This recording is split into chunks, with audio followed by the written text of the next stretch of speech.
कुछ ज़्यादा पेशरफ्त नज़र नहीं आई इन अब तक के मुज़ाकरात के अंदर, और वही सूरत हाल हमें अब अगली मीटिंग तक इंतज़ार करना पड़ेगा कि क्या कोई रिटर्न मुतालबात आते हैं, फिर हुकूमत उस पर टाइम लेगी। तो अभी तक तो जहाँ पर चीज़ मौजूद थी या जो डेडलॉक था वहाँ पर ही है, या कोई पेशरफ्त आपको नज़र आई है? देखिए, पेशरफ्त बहुत कह ले कि ज़्यादा तो नहीं है, लेकिन ओवरऑल जो सिचुएशन है बड़ी हौसला अफजा है मेरे हिसाब से। आप पहले तो पार्टीज़ को देख लेना, पार्टीज़ कौन सी हैं। एक है अपोजिशन जो हुकूमत की दावेदार है, इक़्तिदार की दावेदार है, और उसकी हमायत में इंटरनेशनल रिपोर्ट्स हो, लोकल रिपोर्ट्स हो, ओवरऑल इन्वायरमेंट हो, इवन हुकूमत के लोग भी प्राइवेटली एडमिट करते हैं कि यार हक तो इन्हीं का बनता था हुकूमत करने का, तो हम तो बस आ गए, चलो ठीक है, अच्छी बात है। दूसरी तरफ हुकूमत है जिसको ये इदराक है कि ये हकदार यही थे, हम कब्जा करके बैठे हुए हैं या जैसे भी बैठे हुए हैं, तो वो सिचुएशन दोनों तरफ से एक कह ले कि इस एंग्जाइटी वाली है, कोई रिलैक्स इन्वायरमेंट नहीं है जिसमें ये मुज़ाकरात हो रहे हैं। और ये हुकूमत के लोग बारहा कह चुके हैं कि अगर इमरान खान साहब बाहर होंगे तो हम अंदर होंगे, तो इक़्तिदार भी जाएगा और हम जेलों में भी होंगे। तो इस किस्म की सिचुएशन में बड़ी मुश्किल से ये एक आइस ब्रेक हुई है कि कम अज़ कम दोनों फरीक बैठने के तैयार हुए हैं। हुकूमत की तरफ से तकरीबन जो भी हुकूमती इत्तेहादी पार्टी हैं वो सारी रिप्रेजेंटेशन उनकी है, इसी तरह अपोजिशन की भी जो PTI के इत्तेहादी हैं वो उस पर मौजूद हैं, तो ये रिप्रेजेंटेशन उनकी हो रही है। दूसरा, ये जब मुज़ाकरात हुए हैं अभी, तो उसमें जो कल की ख़ास तौर पे जो बात है, उसके बाद मैंने देखा है कि किसी तरफ से कोई ऐसी बात नहीं की गई जिससे बदमज़गी पैदा हो या मुज़ाकरात को सबोटाज करने की कोई एफर्ट हो। हालांकि बाहर से आवाज़ें आ रही है, ख्वाजा आसिफ साहब हों, जावेद लतीफ़ साहब हों, वो जिस किस्म की गुफ्तगू कर रहे हैं वो थोड़ा सा परेशान है या कह लें कि कंसर्न्ड है कि ये क्या हो रहा है, पता नहीं कोई हमारे साथ को हाथ ना हो जाए, कुछ किस्म की बातें कर रहे हैं। लेकिन ओवरऑल ये सिचुएशन बहुत, मेरा ख्याल है कि हौसला अफजा है, एक उम्मीद बंदी है, पॉजिटिव तकरीबन अभी तक वाइब्स आ रही हैं सारी। तो और सबसे इम्पॉर्टेंट, इमरान खान साहब तो आपको पता है जब बयान देते हैं तो फिर वो सब कुछ डाल देते हैं, बेजा करा देते हैं। उनकी तरफ से भी कोई बहुत खौफनाक किस्म का बयान नहीं आया या सबोटाज करने वाला बयान नहीं है अभी तक। काफ़ी यानी बेहतरी रिस्पॉन्स आ रहा है उधर से भी। तो इसमें जो मुतालबात की जहाँ तक बात है वो है, एक तो जुडिशल कमीशन है, 26 नवंबर और 9 मई की बात कर रहे हैं वो। दूसरा वो कर रहे हैं जो सियासी कैदियों की रिहाई का, जिसमें अभी गवर्नमेंट आप कह लें कि जुडिशल कस्टडी में है या गवर्नमेंट की वो हुकूमत की कस्टडी में है जो लोग, और हुकूमत उस पर उनको फैसिलिटेट कर सकती है, अदालतों में बयान दे सकती है। बहुत से ऐसे हैं जो पुलिस जिनको मुकदमे का अखराज भी कर सकती है या जमानत के लिए कम अज़ कम फैसिलिटेट कर सकती है। ये दो ऐसे मुतालबे हैं जो हुकूमत जिसको मान भी सकती है और इम्प्लीमेंट भी कर सकती है, उसकी टर्म्स एंड कंडीशन बैठ के तय कर ले। बाकी चीज़ें PTI खुद पीछे हट गई है, वो अदलिया से मुतल्लिक है, जिसमें इंतखाबी धांधली का मसला है, जिसमें ट्रिब्यूनल्स का मसला है, जिसमें मखसूस नशिस्तों का मसला है, वो सारा वो सुप्रीम कोर्ट पे ज़ाहिर है उनकी डिपेंडेंसी सारी उसके ऊपर हो रही है। जो ओवरऑल सूरत हाल है, मुल्क की मुआशी सूरत हाल है, सियासी अदम इस्तेहकाम की बात है, महंगाई बेरोज़गारी में अवाम जिस नहज पे हैं उसमें अगर नाउमीदी बढ़ती है तो ये बहुत ख़तरनाक हो जाता है। मेरा ख्याल है ये इदराक दोनों साइड्स को शायद थोड़ा बहुत हुआ है और इस मामले को बेहतर करने की ज़रूरत है। इसमें जो ज़ौक़ सबसे इम्पॉर्टेंट चीज़ है मेरे हिसाब से वो ये है कि इनको ये तय करना है कि हुक्मरान हो चाहे अपोजिशन हो, कि उन्होंने बैसाखियों पर चलना है या आवाम के सहारे चलना है। ये बहुत बुनियादी नुक्ता है। इस पे अगर वो अपने आप को थोड़ा सा एजुकेट कर लेते हैं, अपने आप को थोड़ा सा बेहतर पोजीशन में ले आते हैं और रियलाइज़ कर लेते हैं इस बात को, तो मेरा ख्याल है फिर रास्ते खुल जाएंगे, फिर आगे मामला चल पड़ेगा। हुकूमत को पता है जी, उनके लिए इस सूरत हाल में 5 साल अगर वो पूरे करते हैं, पॉलिटिकल कैपिटल पहले ही कम हो चुका है, बिल्कुल फारिग हो जाएगा। और अपोजिशन को भी पता है कि अगर उनको 4-5 साल बाहर रखा जाता है तो उनके लिए भी सस्टेन करना उस पॉपुलैरिटी को जो उनके पास इस वक्त है वो बहुत मुश्किल होगा। मेरा ख्याल है ये रियलाइजेशन दोनों तरफ है। उम्मीद की जा सकती है कि बेहतर सूरत हाल पैदा होगी।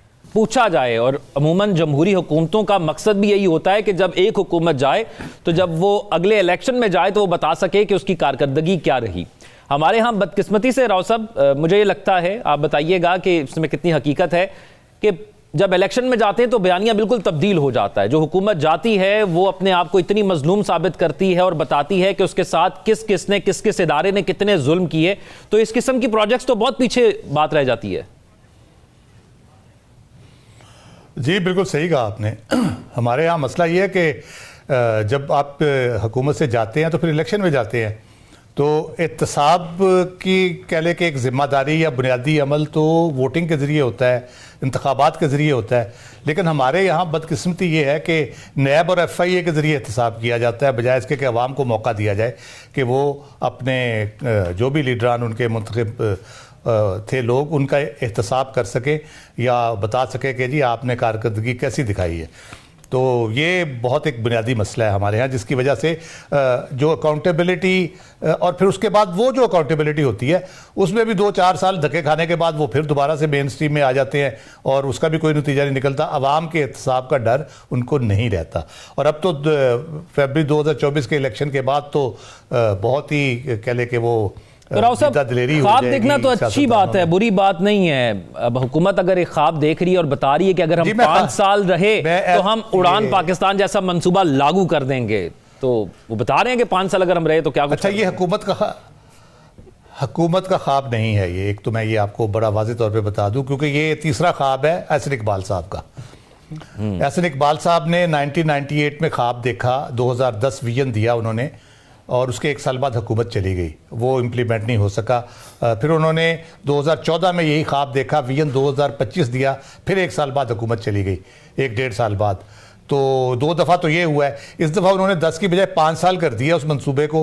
अब देखें कि 6 महीने बाद हुकूमत जाती है या 2 साल बाद हुकूमत जाती है, तो उस तनासुब से अगर हम देखें तो ये, और उन्होंने इस लॉन्चिंग के मौके पर यह बात खुद की है, इन दोनों प्रोजेक्ट्स का भी हवाला दिया है, और उन्होंने खुद कहा है कि सियासी अदम इस्तेहकाम, पॉलिसी में तब्दीली और कंटिन्यूटी ना होने की वजह से ये दोनों विजन जो उनके थे वो इम्प्लीमेंट नहीं हो पाए।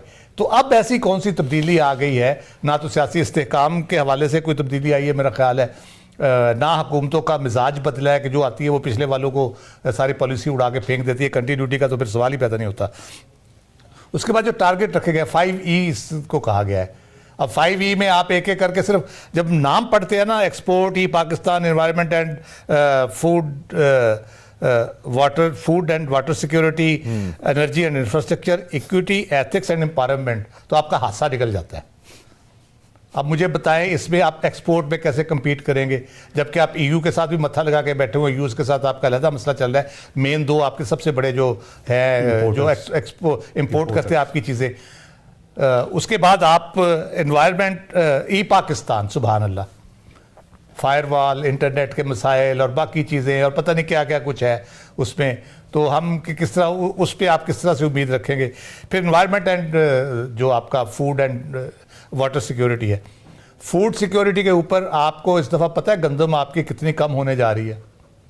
किसी ने तवज्जो दी इसके ऊपर कि आप पिछले साल जो किसानों के साथ आपने किया है, इस दफ़ा उन्होंने उस तरह से गंदम नहीं बीजी, तो आप उससे आप फूड सिक्योरिटी का 5 साल का मंसूबा बनाया।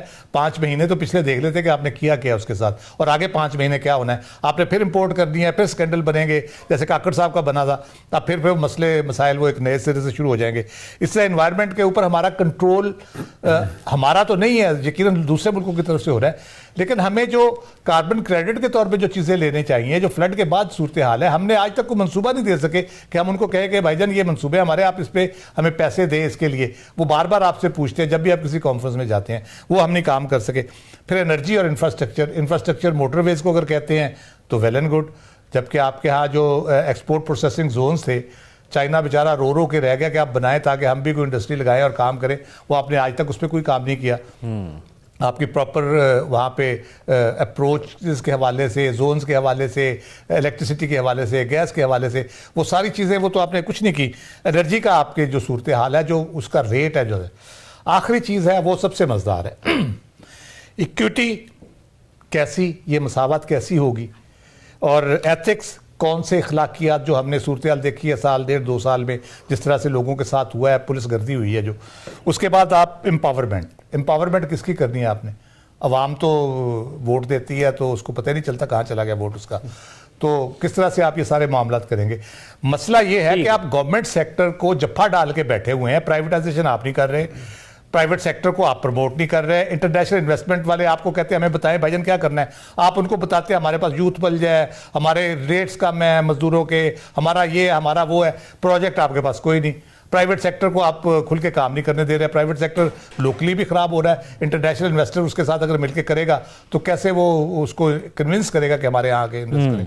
तो ये सारी चीज़ें आप सामने रखते हुए चैलेंजेस जो है इस वक्त, ये ठीक है आप मंसूबे बना लें, नाम रख दें, पावर पॉइंट पे प्रेजेंटेशन दे दें, लेकिन हकीकतन आपको पहले अपना देखना चाहिए कि क्या आप ये सारा कुछ कर सकते हैं।